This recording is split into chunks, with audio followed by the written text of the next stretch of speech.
The passage I read to us this afternoon is from Mark chapter 8, and it follows a period in the gospel in which we've seen Jesus perform parallel ministry miracles in Jewish and Gentile areas as a symbol of God's inclusion and justice.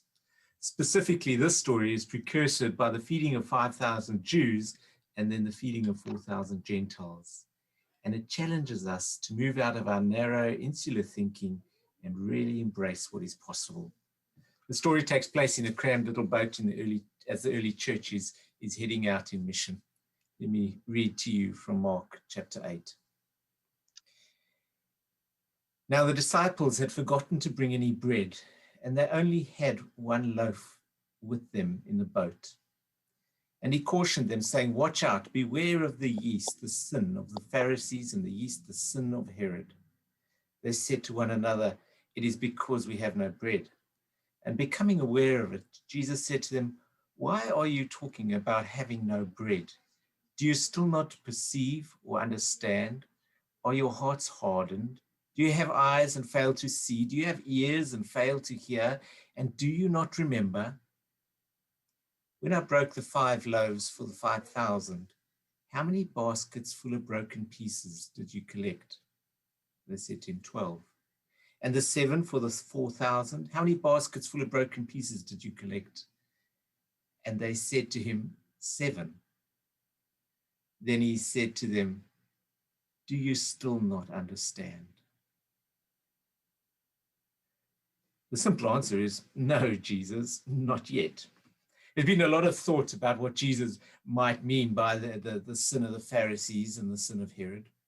The Pharisees were a religious grouping focused on holiness and placing emphasis on the Torah and eating together. In the Gospels, we see them continually pushing others away and deriding others' holiness and spirituality as inadequate. They tore into Jesus for sharing bread with sinners. They rejected the disciples for thinking and believing differently from themselves.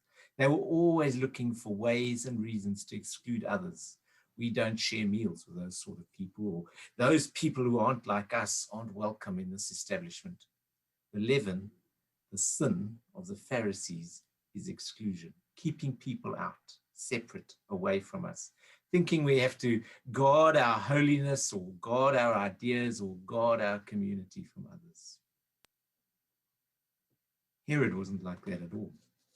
He seemed, by contrast, to be welcoming and accommodating. He wasn't Jewish, but he built an impressive temple for them.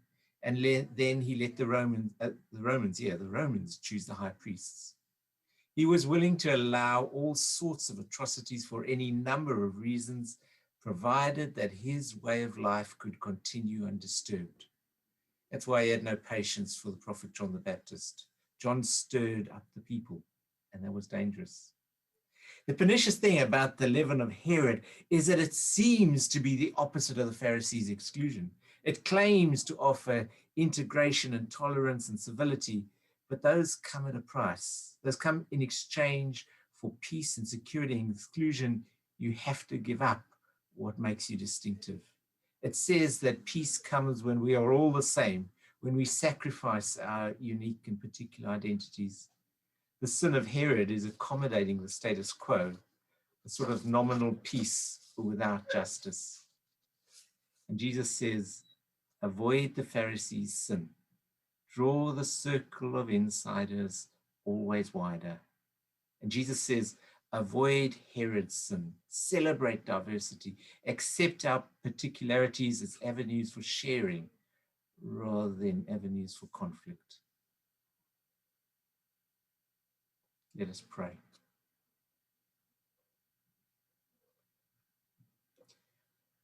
Risen Jesus, for an end to hunger and an end to war, for an end to prejudice and despair, for an end to disease and domination, violence and injustice, work in us through the power of your Holy Spirit. Amen.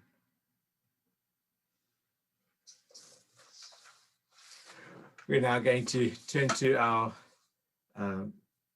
Equality, Diversity and Inclusion Advisor, Bevan Powell, as Bevan talks to us about how British Methodism is moving towards greater inclusivity. coronavirus. There's not one person here today that wouldn't have been affected by the devastating effects and outcomes of the coronavirus. But what it has done is exposed the inequalities that still exist in our country today, in Britain today. It's amplified the issues of racial inequality and the intersectionality with health inequalities. So although the virus impacts all communities and all ethnicities, rich, poor, we know that there is a disproportionate outcome in terms of those from Black and ethnic minority communities. And these health inequalities have existed for many, many years. And as a state, as government, have failed to address these inequalities. The Black Lives Matter protests that took place across the world following the killing of George Floyd by police officers in the United States, again highlighted the different experiences of African Americans in terms of the criminal justice system. And all of us, we could not escape our screens. We saw the tragic 9 minutes that it took to kill George Floyd at the hands of the state, the police officers. Now, for me, I think COVID-19 helped to amplify that situation. And what I mean by that is that we were in lockdown.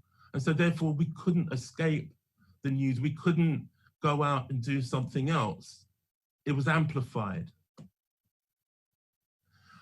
And the ensuing Black Lives Matters protests that took place across the world and here in the UK, again, refocused on the issues of racial justice. Now, the Methodist Church has been working on these issues for several decades, and many of you will know that history. And following the symposium, the Racial Justice Symposium that was held last year, the Methodist Council decided to really bolster and support and build upon the work that had already taken place in terms of racial justice, then equality, diversity, and inclusion, by focusing on the Inclusive Methodist Church strategy. That strategy sits on a definition of, or a vision of the Inclusive Methodist Church, and I'll put that up on the screen and I'll also read it to you for those who might not be able to see the screen as clearly. So the Inclusive Methodist Church says this, the statement says this: welcomes in safety all who wish to be part of the life of the church, whether through worship, learning and caring, service or evangelism. Upholds the discipline of the Methodist Church in the face of discrimination, rejecting and resisting all behaviors which are discriminatory or belittling. It celebrates diversity in the variety of God's creation, represents the diversity of the Methodist Church throughout its life and structures, and affirms that there is no place for discrimination in our processes of selection, discernment, and appointment. Now, underpinning this statement are 5 work streams which will drive the embedding of equality, diversity, and inclusion across the life of the church and into every aspect of church life.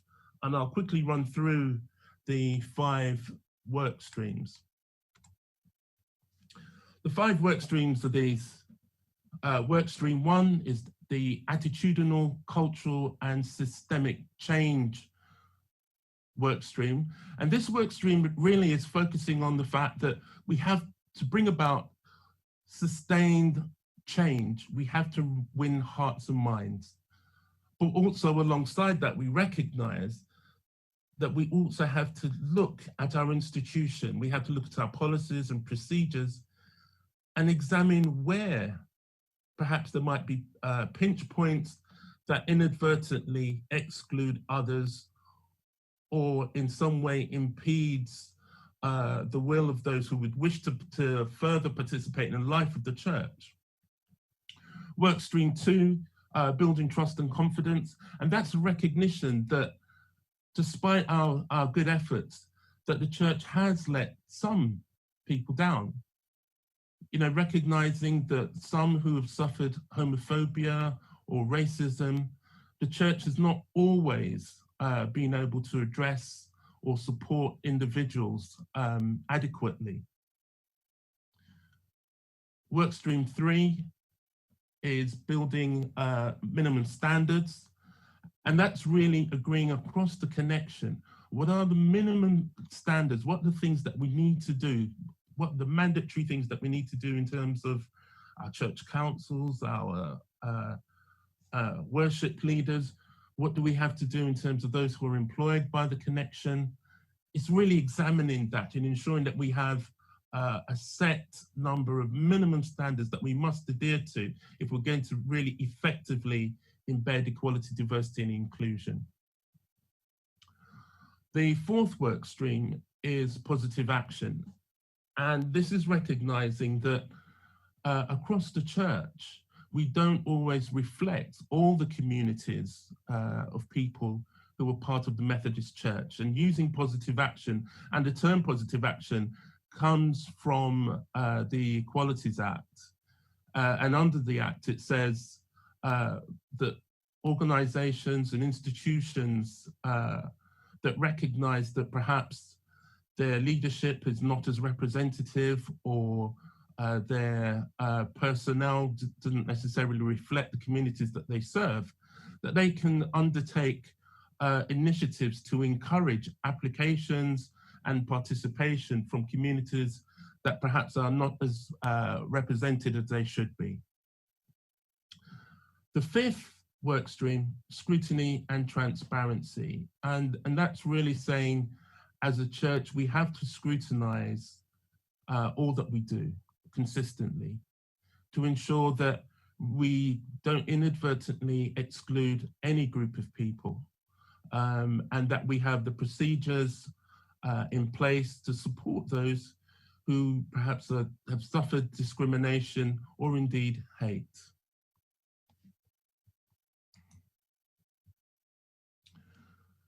Our journey to the inclusive Methodist Church, I believe, is a watershed moment. It builds on the huge amount of work that has taken place over so many decades. But for its success, it really does depend on all of us playing a part.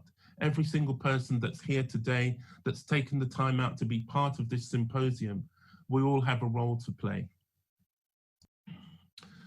Desmond Tutu said this: if you are neutral in situations of injustice, you have chosen the side of the oppressor. I'll be speaking to you later, but I hope this is giving you an overview of the work that we're undertaking as a church over the next 2 years. Back to you, Katie.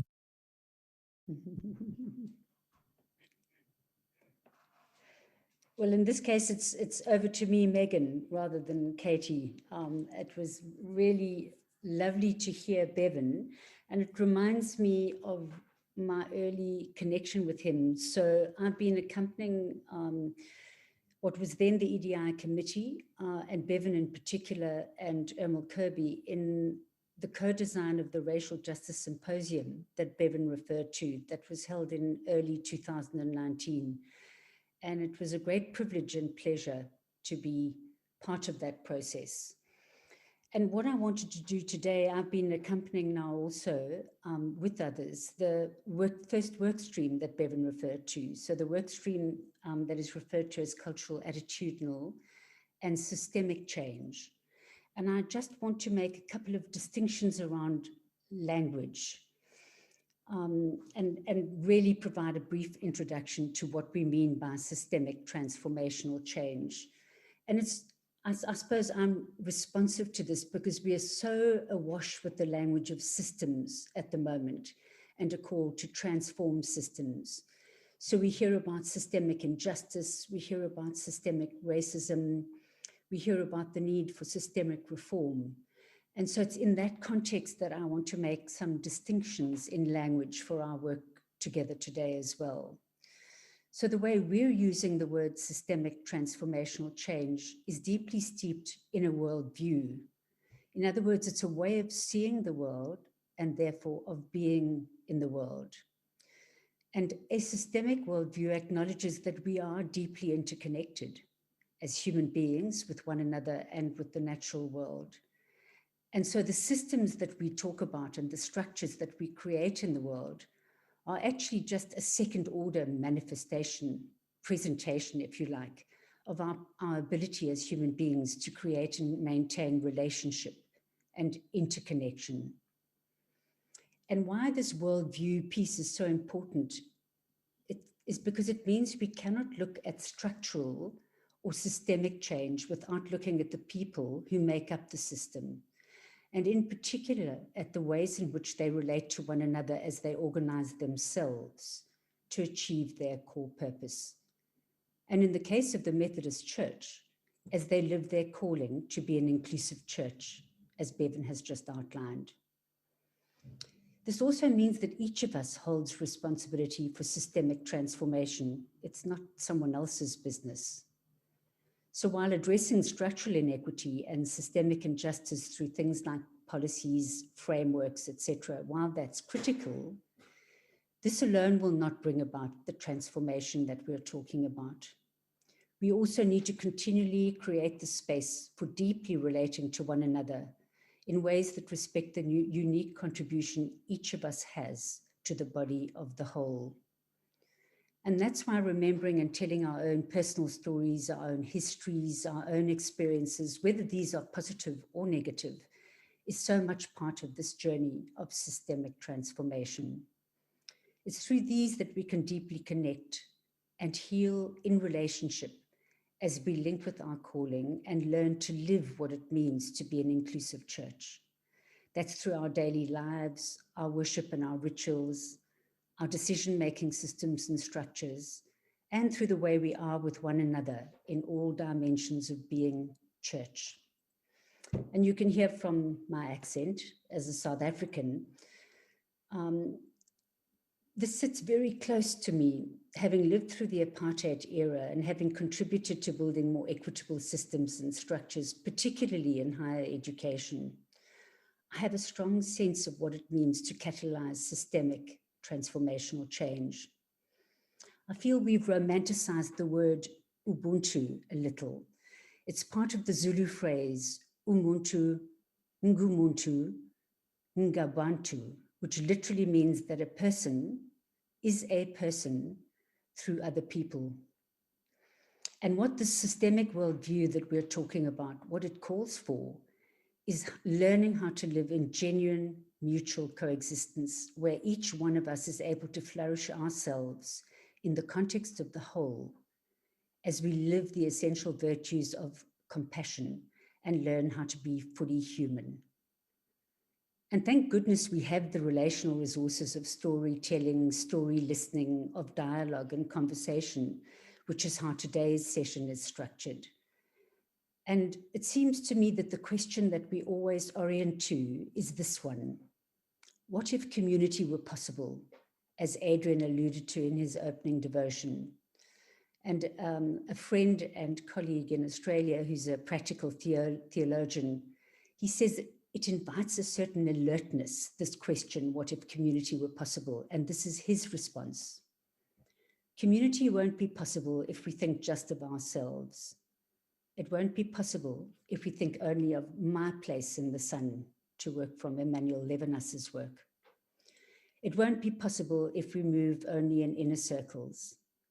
It won't be possible unless we gather for purposes larger than ourselves. It won't be possible unless we assume responsibility for the faces of those around us. the faces of strangers, friends, victims, neighbors. It won't be possible unless we realize that community has little to do with itself, but everything to do with hearing the call and the claim of the other.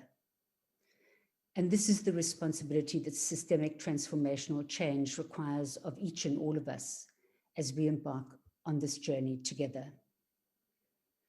And it's in that light that I'm going to ask Rachel to welcome the people who are going to be leading us in story today, because the role of storytelling and story listening and then generative conversation is fundamental to this journey of transformational change.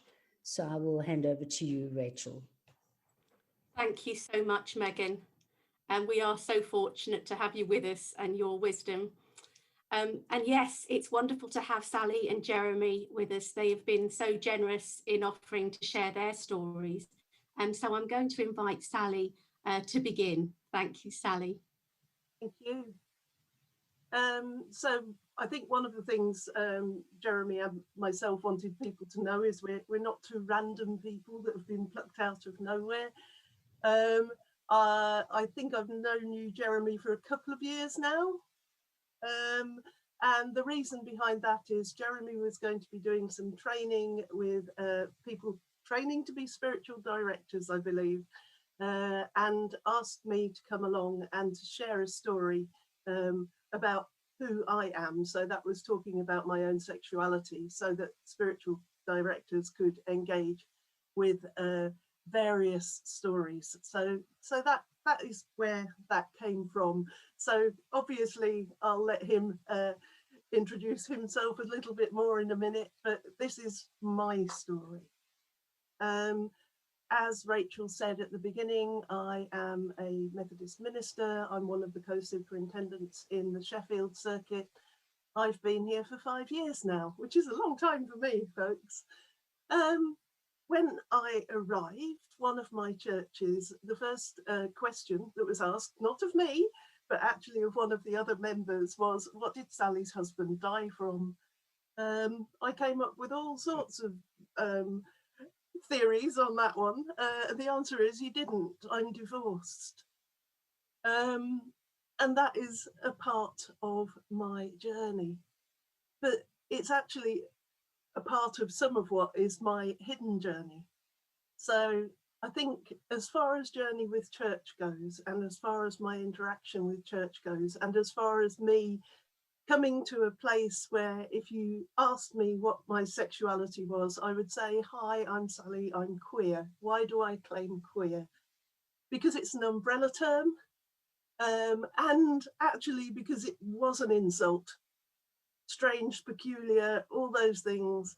Now, people have said to me, why don't you call yourself a lesbian? Why don't you call yourself this, that, and the other? And I thought, actually, do you know what, folks? I am allowed to call myself what I want. Mostly I call myself Sally. And I don't give you, it's not the first thing I would say to you if I were to meet you and shake hands with you, but it is who I am. I don't even like using the title Reverend unless absolutely necessary. Just call me Sally. That's who I am. But I was married for 32 years. I am a convert. So interestingly, Jeremy said earlier that he started life in a congregational chapel. Weirdly, the first church I was a member of was a congregational church. So strange coincidences there. It was in a little village in Essex. And I went there after my son was diagnosed with congenital heart disease. The people there took me in, cared for us as a family, loved us, had the older children when we needed to be down in London in hospital, and we were loved, absolutely loved. But since being a teenager, waking up to who I was sexually, I knew that I wasn't straight. And yet where I lived, and eventually the church I belonged to, it was not an option not to be. You didn't come out as gay LGBTQIA, whatever, because actually we didn't have all those letters at that point in time. In rural Essex in the late 1970s, you just didn't. A friend of mine who very bravely tried to throw himself from the school 3-story block because of the reaction he got. So that was the background to that. This church that took me in and loved my family and were so welcoming were also a place where actually being gay, being queer, being whatever was not an acceptable thing. It was a place where a lot of things were not acceptable, including women being in ministry. And I can remember very clearly one day being told I had stolen my husband's ministry. I didn't. He's got his own. And I didn't steal anything else from him either, as has been suggested since.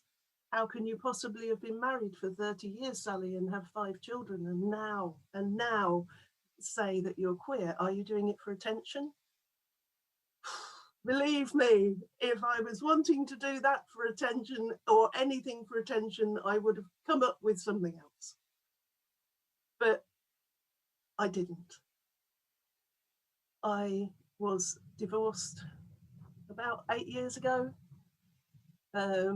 Actually, exactly 8 years ago, which is a bizarre, strange day to be doing this. And after that, I think many people will say it's a crisis and it takes you on a journey of discovery, and for me also a journey of rediscovery. I saw a therapist. I decided to lose weight, which I did, and with that came a body confidence that allowed me to really engage with who I am. And the other thing you need on a journey like this is friends. And I can remember very tentatively saying to a friend a few years ago, and a new friend actually, so, who made space for me to be able to say, well, sexuality isn't always what we expect, is it? And kind of unpacked it from there. And then, of course, we have the God in Love Unites Us conversations. Actually, in Methodism, this has been going on, well, not under that banner, but since 1993 and before. And suddenly I was being asked, along with others, obviously, to have these discussions with the people in the circuit, with people who I was serving. So I thought, do you know what? I cannot stay silent any longer. And I wrote to my children. I wrote to all 5 of them on a WhatsApp message together.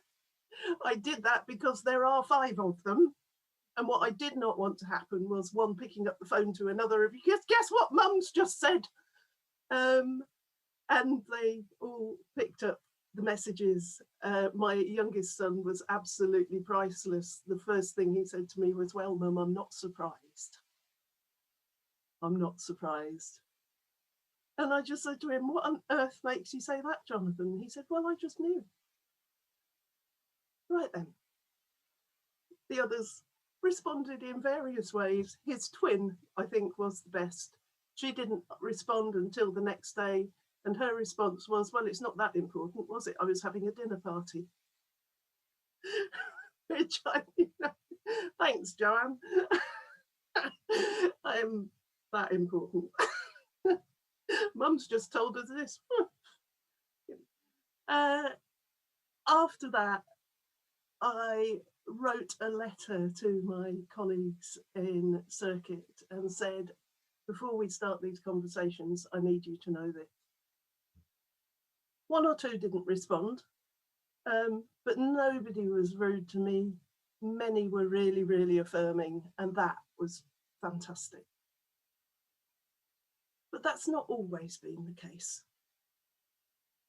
I was leading a group in the early days of these conversations in Lancashire, And as I said my piece and went to walk back across the room, somebody said to me, and they let you be a minister.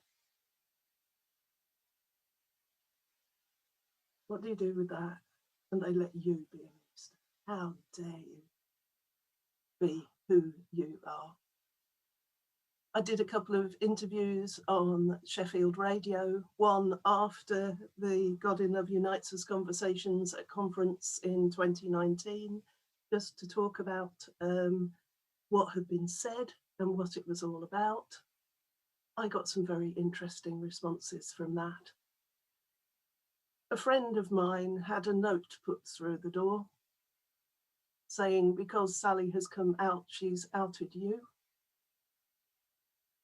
We took that to church council and said, look, it's got to be one of you lot because you're the only ones with this address. And the response was, what are you telling us that for? What are you telling us that for? I think reminds me of one of the sets from Hannah Gadsby, who is a fantastic lesbian comedian. And she says, you know, when she first came out to her mum said, oh, Hannah, why are you telling me that? What if I told you I was a murderer? It's just like, a murderer? That is not what I've just told you, mum. But that is very often the response. Why are you telling people? What are you doing that for? Why are you saying that? It's my story, folks. I am allowed to tell it. And then this time last year, you may remember Philip Schofield coming out as well and making this amazing statement. And he got loads of support. But he also got people saying, well, there must be some dirt to dish here. There must be something behind why he's doing that now. There must be something that is going on in his life that he feels the need to say this. How very dare he?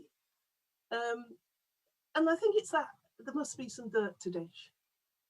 My life is not half as exciting as some people think it is. There is no dirt to dish. There wasn't for Philip either. And I think it's that. Actually, it's my story. And again, Radio Sheffield picked up what I wrote about that, and I went to talk to them about it. What is it like to come out in your 50s, to tell not your parents, but your children? I'm very fortunate. But I've also had some experiences where people who have accepted me as their minister have stood in front of me wondering whether to receive communion from my hands. They knew who I was a month before, or they thought they did. Suddenly they knew one more thing about me, just one more. Believe me, I can be much more exciting in other ways and unacceptable probably in other ways. But to have someone stand in front of you and wonder whether to take communion from your hand, to have people tell you that you can't tell your story because they don't want to hear it, and to have attitudes change in quite a remarkable way in a congregation is very challenging. One lady said to me in one meeting, why did you touch me? I did a few weeks ago, and it didn't bother you in the slightest. Do you really think I'm making a move on you in a church meeting? I am not. I can guarantee you that. I touched you because I thought you were upset. And we weren't even talking about sexuality here. Some very strange ways of people behaving. I've also wonderfully received a round of applause when I introduced myself as the poster child for God in Love Unites Us. Because I have lived with my partner, I had a child out of wedlock, I am divorced, and I'm queer. That is my story. This is who I am. Mostly, I'm Sally. I'm going to hand over now to Jeremy to share his story with you. Thank you, Sally.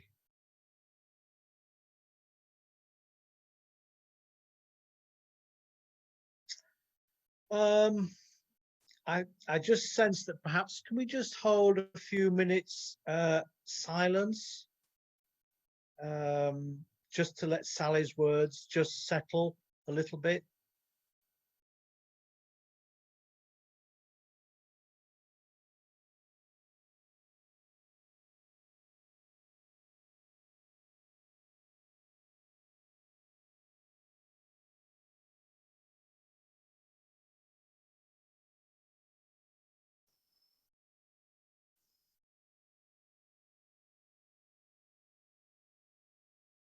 So first of all, I'd like to thank you for the opportunity to speak to you from a different tradition,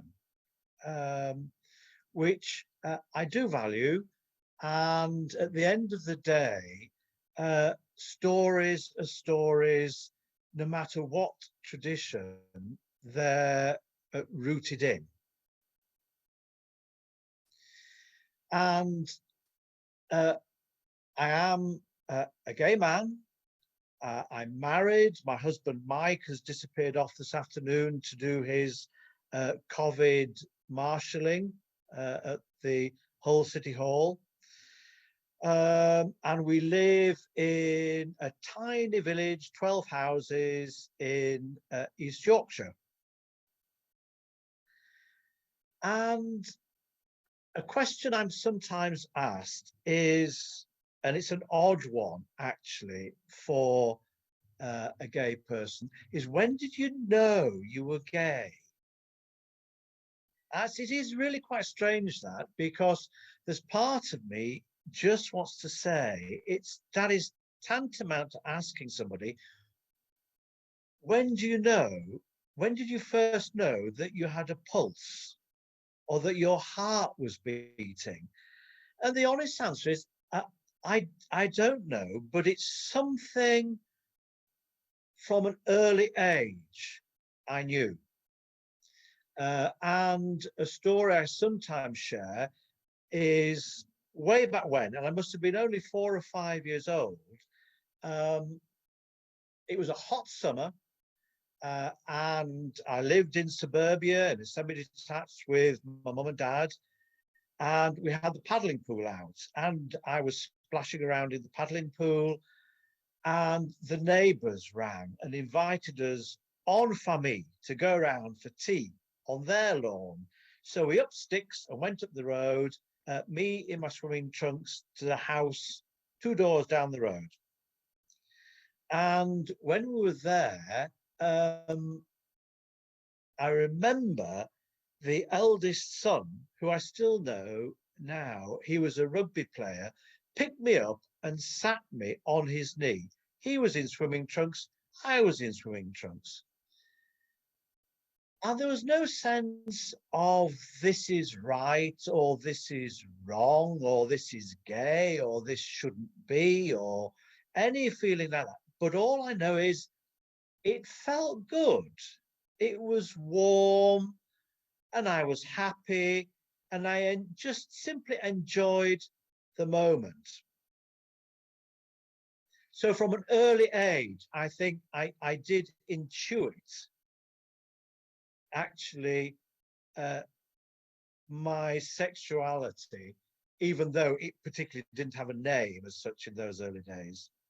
And what I want to do in telling my story is pick out 1 or 2 points moving through my life, particularly that reflect my engagement with the church, because you, as a Methodist church, are asking questions and exploring certain issues.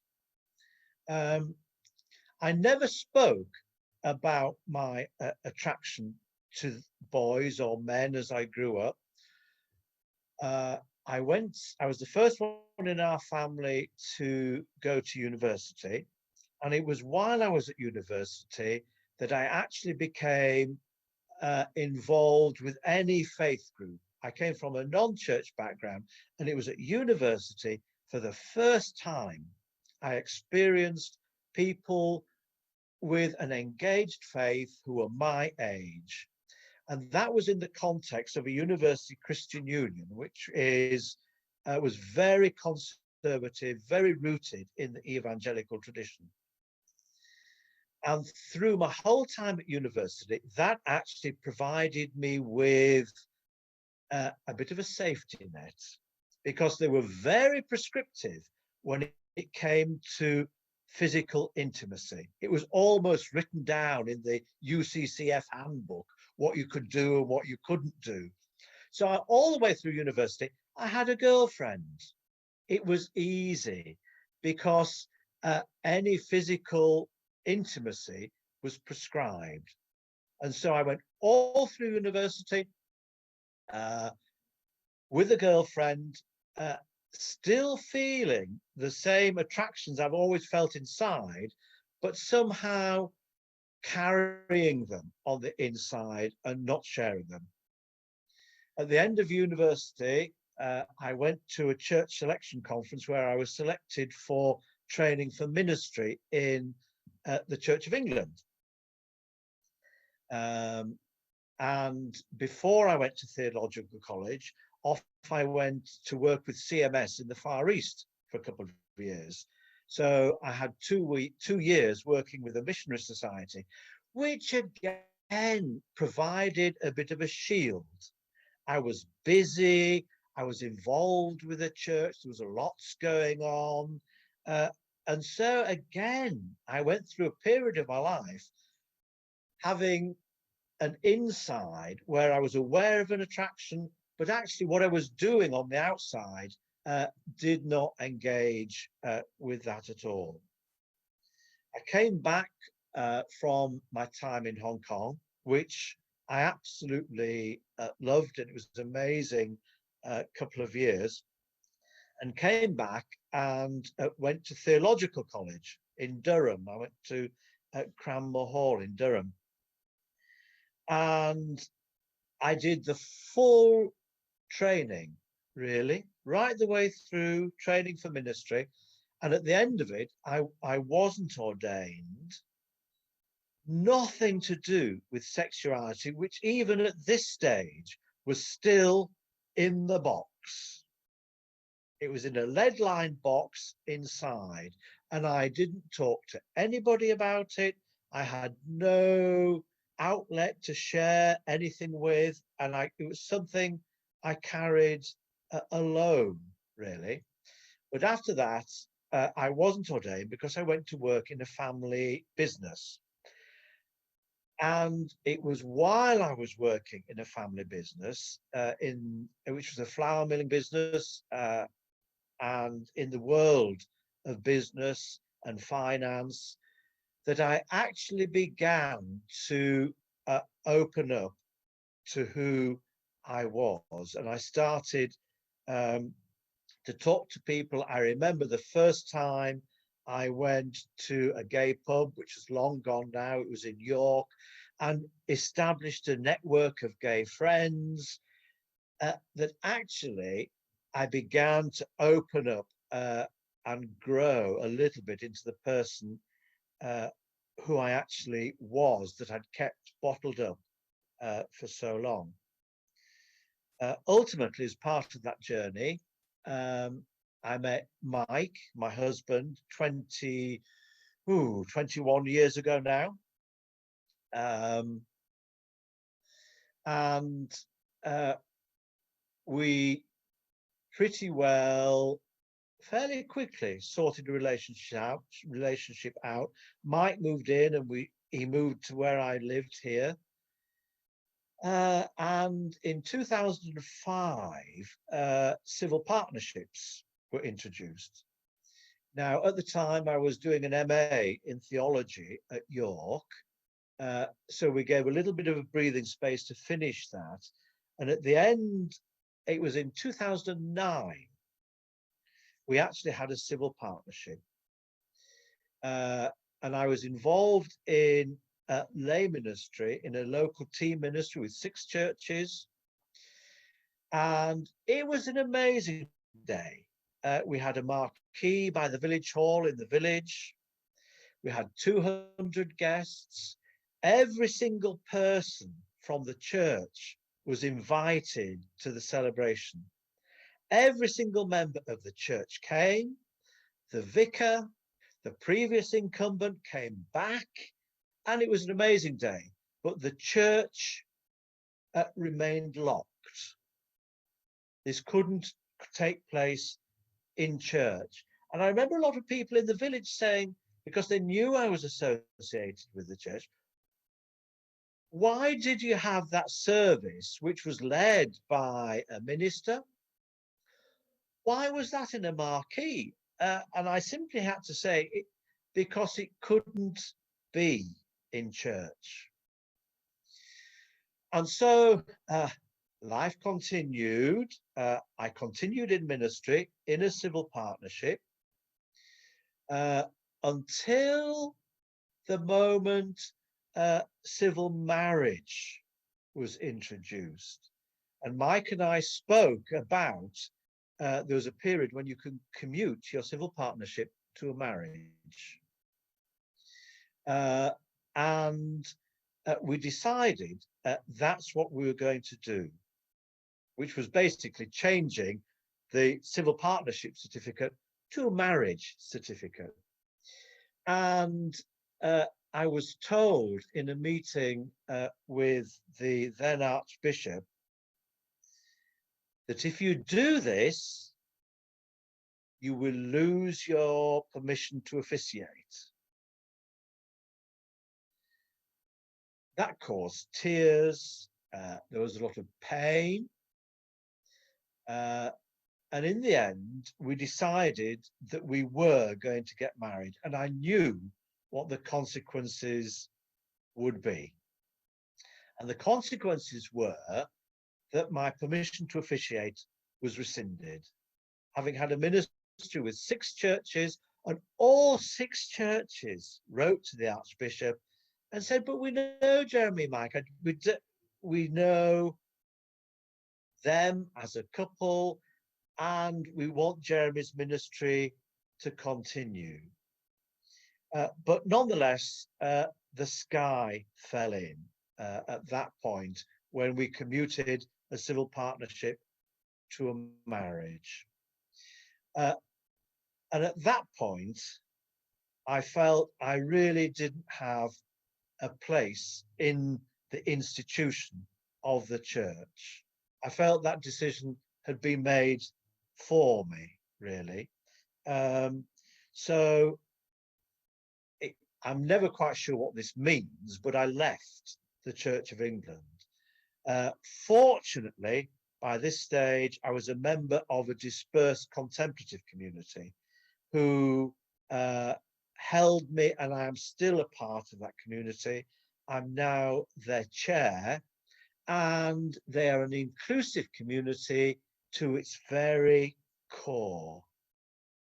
And so my journey of faith continues in community, and it is a rich experience, but it is outside, it is beyond the doors of the church now. Sadly, because of what happened when I married my husband, Mike.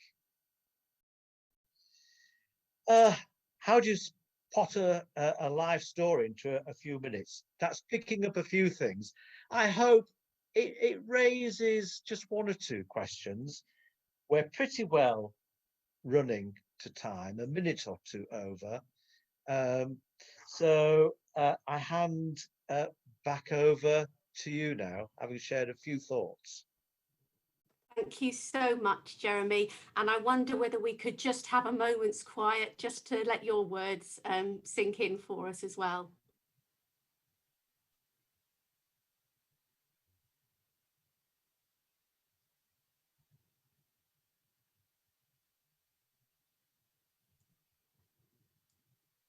So I'd like to thank both of you on behalf of all of us for your honest and beautiful sharing of your stories. We are so grateful and privileged to have been part of that today. And I'm going to invite us now just to take a 10-minute break from the screen. And during that time, just invite you to perhaps write down any responses, any reflections that you've had to those two stories. And then when we come after our 10-minute screen break, we're going to go into breakout rooms for a conversation. And I'll just explain that when we come back together. So we're going to be going now into breakout rooms. We've just got 10 minutes for breakout rooms, and they're going to be very small, just 3 or 4 people. So we'd like you to kind of co-facilitate those together and just give yourselves some space to think about what you've heard and how does that resonate for you and what impact has it had on you.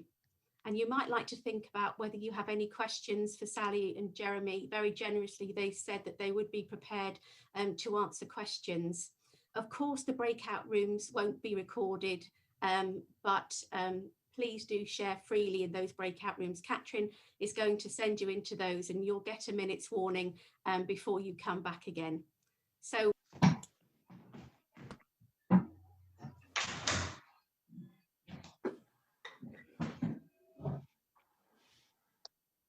hi everyone, a very warm welcome back. We hope you've had some fruitful conversations in your breakout rooms. My name is Graham Jones. I'm a colleague of Rachel's in the Learning Network in Yorkshire Plus.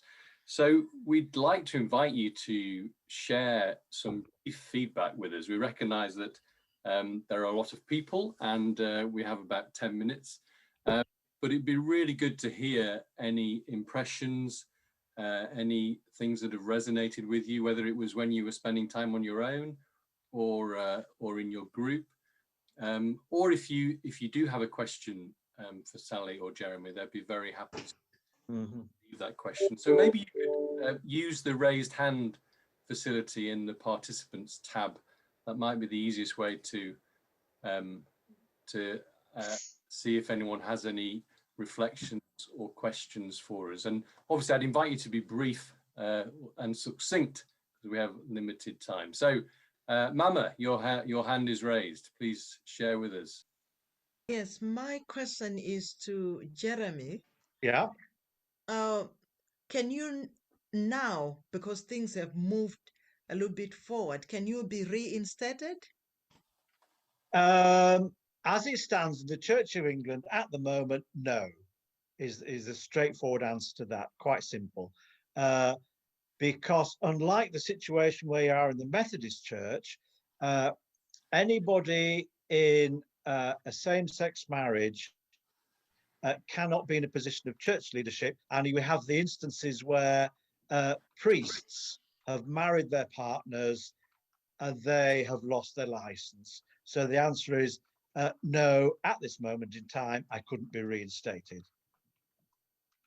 Oh, thank you. Jeremy, any other reflections or ways in which these stories, powerful stories, impacted on you this afternoon or resonate with you?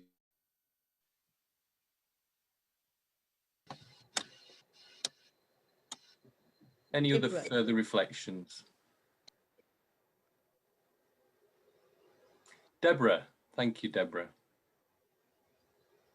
Yes, I think what really struck me in both your testimonies was that on one hand we have institutionalized homophobia, where the body of the church loved you, Jeremy, for your ministry and wanted to keep you, but the church can't quite get there. And we also have it on the individuals who suddenly couldn't see Sally in the role of their minister anymore, couldn't receive communion from her. And it's just like it is with structural and individual sin. I think it's sort of it's everywhere, and we have to try and overcome it on all the different levels. Going back to what Bevan said, that unless we have those honest, not Bevan, Megan, have those honest conversations and storytelling sessions, we will never change the institution. Thank you. The question that remains, the question at the heart for me is always, why are people so afraid to look at their own fears and to engage with to drawing the circle wider and to engage with a more inclusive interpretation of God's love. What's stopping them from doing that? It's a great sadness for me, but also a great, it remains the main question. What are people afraid of? Graham, can I reflect on that? Yes, please do, Sally. Yes, please do. Thanks, Deborah. Well, I do know Deborah. And I hear that talking to people about what their fears are. Interestingly, I've had that conversation with someone this morning who says sometimes we get so stuck in what we think the institution is saying and who we think that the institution is calling us to be, that we fear being rejected or ejected from it. And Jeremy's obviously had that experience. I noticed someone's put in the chat, you know, our presbyter is, we have a serving married same-sex presbyter. The answer to that is yes, you would have in the Methodist Church. That does happen. So there is a difference there. But I think fear is huge. Fear of different, fear of no longer fitting in. And I think that's both institutionally and individually that happens. Thank you, Sally. We have another question from Karen, I think, who's raised her hand, or a reflection. It's not a question, it's a reflection. Just thank you so much for everybody that ever tells their story, because it's only through hearing stories that we can see the other side. My own experience is to grow up in a church where the whole of my life I was told homosexuality was wrong. Relationships help us to understand and help us to move forward. And the church needs to have more stories. It needs to have the opportunity for more stories and to love people who tell their stories and put themselves in such vulnerable positions. So thank you. Thank you, Karen. Yes, I mean, I was particularly struck by how powerful stories are and how we are storytelling beings. I think it was Ben Okri who described us as storytelling beings, and how, you know, if we're not allowed to tell our story, what that says about us as people. And we are our stories, and that really struck me today, listening to Sally and to Jeremy. Any other further reflections? Just a quick comment, Graham, just Yes. sort of linking what Deborah and Karen were just saying.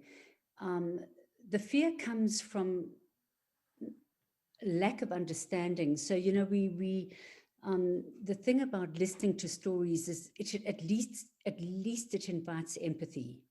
So it starts that position of actually recognizing that the other is not some alien being, you know. So that thing about difference, a lot of fear, a lot of responses or reactions to difference come from fear. And, you know, if I think about the work in the first Racial Justice Symposium, we use a process to describe transformational change that we talk about it as a U process. So the journey of change actually comes through deeply appreciating those things that are different from us. And the movement, so we typically think, oh, this is a problem of racial justice, so we'll put a whole lot of structures and systems in place to address issues of racial injustice or discrimination of this kind. And we don't realize that actually until we go on a journey of change together and deeply listen to one another and share stories and tap deeply into our lived experience, that movement of change is not possible. So we try and fix with a solution orientation. So we try and jump from point A to point B rather than realizing that the movement of transformation is a U journey. So that connecting outside of your fear, and the movement they describe in the U process is opening the mind, opening the heart, and opening the will. And fear is what often stops the opening of the will, and connecting to God's love is what we've been saying, to the call of what it means to be an inclusive church and of one body. I think we will. I'm afraid I know there are a couple of hands up, but I think we do need to move on. So I'm going to invite Rachel to take us back into our breakout rooms, or our second set of breakout rooms. So thank you, Rachel. Thank you, Graham. And those of you who'd like to speak, please do hold those, because there'll be another opportunity in the next plenary to share your thoughts. So come back to us then. So we're going to go back into breakout rooms for 10 minutes now. And the question this time is, what is this asking of me? What is this calling me to do? So any response from you as individuals in terms of what you might be being called to do, or what you might be being asked to do. And we've got 10 minutes for that. Thank you, Catherine. I hope you've had, again, fruitful conversations, and we'd like to invite your reflections again. And as well as reflections or questions, we'd also like you to invite you to put a sentence or two in the chat function. So anything that's come out of either of your breakout rooms, if you'd like to share that on chat, the chat will be saved at the end of the webinar, and that will be a helpful resource for us going forward. But I'd like to invite your reflections on what you've heard today is asking of you and what it's calling you to do. So this is quite an active question. And I'd invite your responses or your questions. And as before, if you go to the participants tab, there is a raise hand feature there. And if you raise your hand, you'll be able to ask a question. So Jonathan, if you'd like to reflect or ask with us. Yeah, I think mine is twofold. One, what is God asking of me? I believe this is a journey because many of us have been socialized to believe that same-sex marriage is banned, and therefore to change that overnight, it takes time to wrestle with the scripture and with the people. I mean, with the listening to other people. The question that I have is on bisexual relationships, because there are people who say, okay, I'm happily married to my wife, but I have an attraction to men. How do you help a person like that? And if he goes out with a man, and is he living a life of sin, or how do we help them? I don't know who is. I think you're right that these matters take time, and and church, which is the context we're having this conversation, has been spending a lot of time on these questions, as Sally alluded to, back into the early 90s and beyond. And of course, this is a very timely webinar because the God in Love Unites as synods and discussions are happening. And I think those synods and that report reflects the church wrestling with these issues. So I think it's an ongoing conversation that the church is having at the moment. So thank you, Jonathan. Any other reflections or questions? Mama? Yeah, I put my hand up and I put it down again because I was feeling bad that I spoke earlier. When the question to say what you're going to do, I was sharing with my group that the challenge is in our churches, we have people, a group of people, if they don't agree with you, I'm a minister, they can create a very ugly situation for you as a minister. The challenge is our leaders need to listen to both sides. I'll give you an example. Me being an African woman, a group of people started talking about this same-sex marriage, and in their mind they concluded that, oh, she's from Africa, yeah, I think she agrees with us. And when I challenged them, talking about God's love and to be inclusive, those people created a problem for me. And the unfortunate thing, I didn't get the support from my other staff members. I didn't get support from big people, which is so challenging. And it can be when you have children and you have a husband and you have a family, they are all hurting. And culturally, we grew up in a culture where you call a spade a spade. If you think someone cannot be accepted because they are different, tough. Because one of the things I said to them, I said, what chances do you think you have saying that to me? I am different from you. Sorry. No, thank you. That's really helpful. Thank you for sharing part of your story with us, which is really, really powerful reflection. So thank you. And thank you for the reflections that are going into the chat. I'd encourage you to keep putting those in, even right till the end of the webinar. You'll be able to put your reflections into chat. But does anyone else have any other reflections, responses, questions? Got a few more minutes. Be good to hear from one or two others. Yes, Anne, thank you. Sorry, I finally worked out how to put my hand up. Well done, well done. I was trying to put my hand up earlier to say thank you to Sally and Jeremy. And my son is bisexual. He's 26 and he candidated for the Church of England and got as far as the final BAP and was rejected because of his bisexuality. And they actually said to him if he'd kept quiet, he would have been fine. And my son didn't want, it was very hard. It was very hard. But the idea that us keeping quiet about things to maintain some sort of tolerant church life is wrong. That we have to think of loving ways to disagree. I'd agree with that. Loving ways to disagree, but we have to be very careful that our silence isn't condoning or challenging people's bias or okay, that's all I want to say. Yeah, no, thank you, Anne. And that ties back in, doesn't it, to this story and the fact that we are our stories. And if you have to keep part of your stories hidden, then you're not being yourself, are you? Which so yeah, thank you for that reflection. One or two more. Anyone who else would like to share with us in these last few moments from your groups or from your reflections on your own,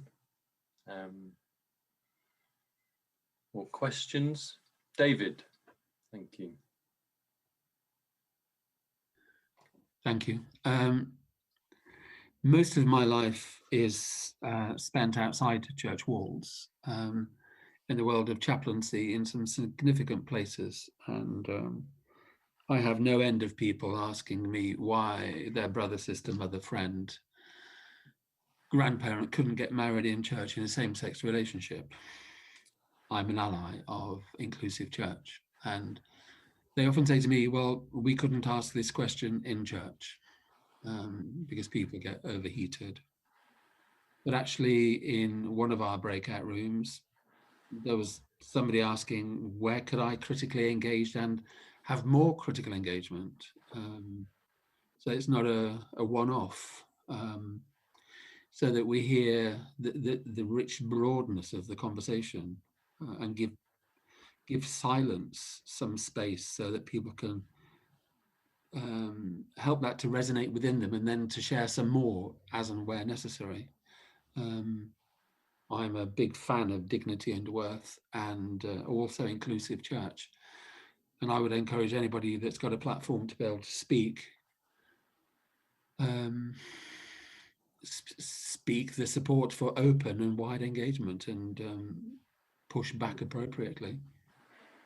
Thank you. The outside world in business, we need to be inclusive. Mm-hmm. Thank you. I hope that today has been part of that openness and part of that conversation. But thank you for your reflection. I wonder, before I hand back to Rachel and Adrian, I wonder, Megan, do you have any final reflection before we hand back to Rachel and Adrian? I don't know, Graham. I mean, I just do think, to David's point, that it is actually an ongoing thing. The journey of transformation, you don't get to a transformed state. It is by definition a journey. And it is because you are challenged. Each of us personally, we love to think that the systems aren't there are the problem. If only they changed that, we'd all be fine. And we forget actually that we are part of the system. And it's understanding the way in which we and how we turn up in relationship with one another is part of shifting the system. And that it is an ongoing journey of change, because there are constantly things that challenge each of us personally. And if we pretend that's not true, just wait until you're confronted with something that you don't like and then notice your reaction. So we like to think that other people are the problem, but not us. And that classic systems phrase is, if you're not part of the problem, you can't be part of the solution. So understanding how we are in relationship with one another all the time is critical, and listening deeply and sharing stories and generative conversation are very important ingredients, if you like, as we've tried to give an experience of today, are essential for that journey to embrace diversity in every sense of what that means. Thank you, Megan. Thank you. I'm going to hand back to Rachel and Adrian. Thank you, Graham. And thank you, everybody, for your questions and your chat and all that you've shared today. There will be an opportunity for us to pick up on all of these issues. I notice in the chat people are concerned that we haven't picked up on the question around bisexuality. The Methodist Church, the LGBT community are welcomed by the Methodist Church in its entirety, but that might be something that we want to pick up on at a later stage. We have 2 more webinars that we put in our diaries in our region on the 29th of April and the 22nd of June. And at the moment, they are open, truly open. And so what we will be inviting you to do after this webinar, when we share the link with you to the video, which will be edited, so we shall make sure that's as good and clear as it can be. And we thank you for your patience with us over the video. But we will invite you to share with us any thoughts that you have for helpful conversations going forward, things that you might like to discuss, perhaps even suggestions of speakers we might invite as we go forward, and really make the best use of those dates that we have in order to kind of broaden our conversation around inclusive church. So those are the 2 dates that we have in our region planned, the 29th of April and the 22nd of June. They will also come out to you in an email, but I think Adrian also has some things to share with us that are happening in the wider connection. So yes, I've got a few things to share with you. Really, there's a racial justice symposium that's been held in the East of England area, but it will be on Zoom on the 15th of May. I know also that Scotland and Shetland are planning a series of things related to this. And again, it will be on Zoom, so it'll be wonderfully available. And then just to let you know that the Methodist Church has appointed Reverend Jill Marsh to the role of Inclusive Church Implementation Officer, and her official starting date is the 1st of March. Jill was with us earlier, but I think today is her last day of work in her last role, so she had to slip off. But that's exciting. It's something that the church is committing to doing to making this move forward. And then, of course, Bevan alluded to the Inclusive Methodist Church Strategy Report, and that's all being finalized at the moment. And that's going to go to Methodist Council for their March meeting. And I'd be very surprised if there weren't a whole lot of things going from the council to conference in that regard. So it's exciting times. I really believe it's exciting times. There's lots of good stuff happening. But I noticed in the chat that a number of people spoke about keeping the conversation going, about allowing people to tell their stories, about the kind of thing that we've been doing today. And I mean, Angela, Diane, Karen, James, Rachel, I saw your names there, but I'm talking to everyone. And that is, if you're thinking of following up something like this, and you're thinking of possibly arranging something like this in your local district, or in your church, or in your circuit, or wherever it may be, and you're wanting support with that, then please be in touch with us. There are lots of people with experience who can help and make it as good as we possibly can. We'd love to be able to reflect in a few years' time how this was the beginning of that massive movement that has transformed the Methodist Church. So you can do your little bit in your little corner as well. I think that's all the news that I had to share. Thank you so much, Adrian.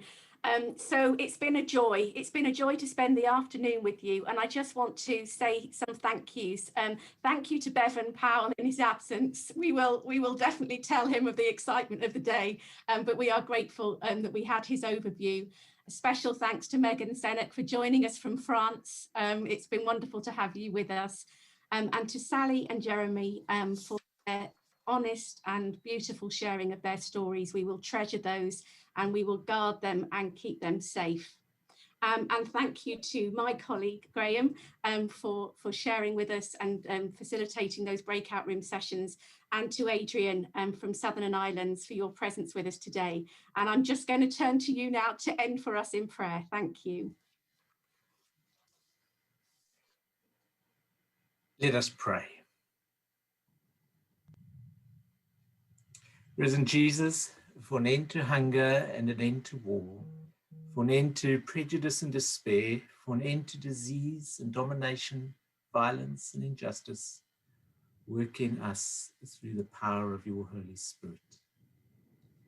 If you like, you can unmute your mic and pray this prayer with me. Father, give us courage to change what we are altered. serenity to accept what cannot be helped, and the insight to know the one from the other. Amen. God bless. Go in peace.